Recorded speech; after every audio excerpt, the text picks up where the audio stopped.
Hashtag the helper. Understanding Enneagram Type 2. Have you ever noticed someone in your life who seems to light up when they're helping others? Who remembers the small things about you? Your coffee order, that you mentioned your sister's wedding, and somehow appears exactly when you need support. There's a good chance you're looking at an Enneagram Type 2, what we call the helper. But here's what most people don't realize. Beneath that warm, attentive exterior lies a complex inner world driven by a fundamental question. Am I loved for who I am, or only for what I do? That tension between giving and needing, between authenticity and adaptation, is the quiet heartbeat of the Type 2 experience. The Enneagram is a 9-pointed personality framework with ancient roots, though it was systematized by thinkers like Oscar Ichazo and Claudio Naranjo in the 20th century. It maps out personality as a cycle of motivations rather than just behaviors. And I want to be clear from the start. This is a lens, not a diagnosis. It's a useful tool for self-reflection, but no personality model captures the whole truth of a human being. Let's talk about what actually drives a Type 2. At their core, helpers are motivated by a profound need to feel loved and valued. But there's a catch. The Type 2's fear, their deepest fear, is of being unwanted or unloved. To protect against that fear, they've learned a strategy: be indispensable. Make yourself so helpful, so attuned to others' needs, so reliably present that you become essential to the people around you. It's as if they're thinking, if I anticipate what you need before you ask, if I remember what matters to you, if I'm always there, then surely you'll love me. This isn't a conscious calculation, mind you. It's an adaptive pattern learned early, often in families where love felt conditional on performance or caretaking. So what does the helper do well? Let's talk about 3 genuine strengths. First, helpers have an extraordinary capacity for emotional attunement.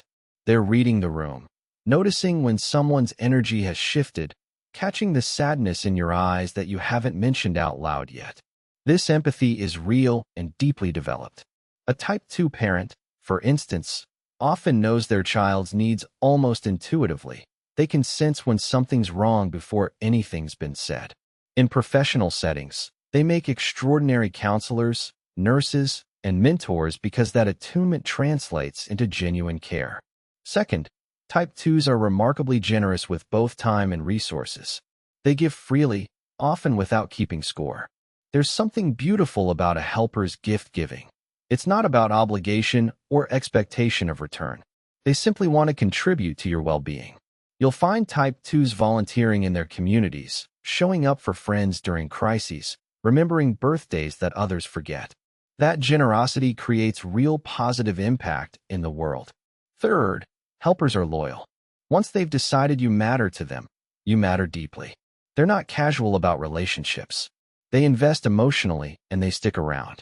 In a world where many relationships feel transactional, this constancy is genuinely valuable. A Type 2 friend is someone who stays. But here's where we need honesty. The same patterns that make Type 2s wonderful also create pitfalls. Let's explore 3 shadow aspects. First is the problem of boundary erosion. Because helpers are so focused on others' needs, they sometimes lose track of their own. They'll say yes to things they can't manage. They'll prioritize someone else's crisis over their own basic self-care. I've seen Type 2s run themselves into exhaustion because they kept giving without refueling.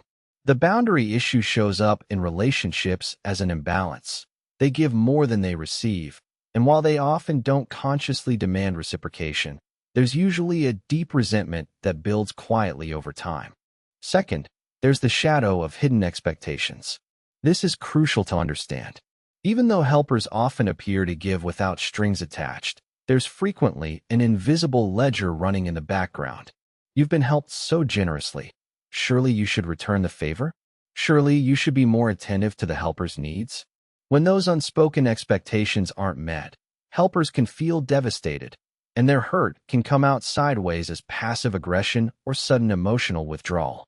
The helper can shift from, "I'm so happy to help you," to, "Well, I guess no one really cares about me," remarkably quickly, and it's confusing to those around them. Third is the loss of authenticity. When you're constantly attuned to what others need and adapting to be helpful, Where do you actually stand? Type 2s sometimes lose track of their own preferences, opinions, and desires. They become so focused on being helpful that being themselves gets sidelined. This can create a kind of performance.